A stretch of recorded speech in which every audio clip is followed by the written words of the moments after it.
How can we suffer well even in that sense? Well, Peter says there are two attitudes which you are to imitate, as far as these are also Christ's own attitudes in his life as he suffered for the sake of accomplishing his Father's will. Number one, he trusted in God. He trusted in God in the times of his own suffering. In verse 21, it says, "For to this you have been called, because Christ also suffered for you, leaving you an example so that you might follow in his steps. He committed no sin, neither was deceit found in his mouth. When he was reviled, he did not revile in return. When he suffered, he did not threaten, but continued entrusting himself to him who judges justly."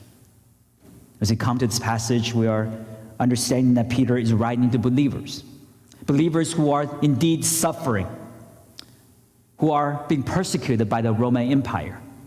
The Roman Empire has blamed the believers for a fire that the believers did not have anything to do with, but they were simply scapegoats for Nero.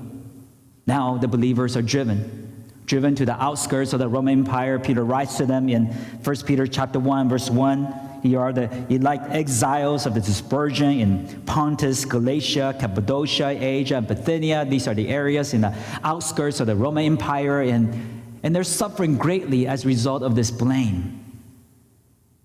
They're suffering.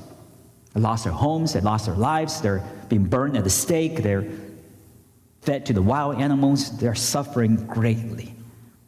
As a result of their suffering, Peter is reminding them, hey, don't shrink back, don't just curl into a little ball and wait for this suffering to be over. No. He says to them, you ought to be brave.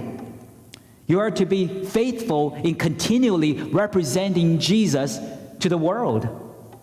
He says to them in 1 Peter chapter 2, verse 9, that you are a chosen race, a royal priesthood, a holy nation, a people for his own possession, that you may proclaim the excellencies of him who called you out of darkness into his marvelous light.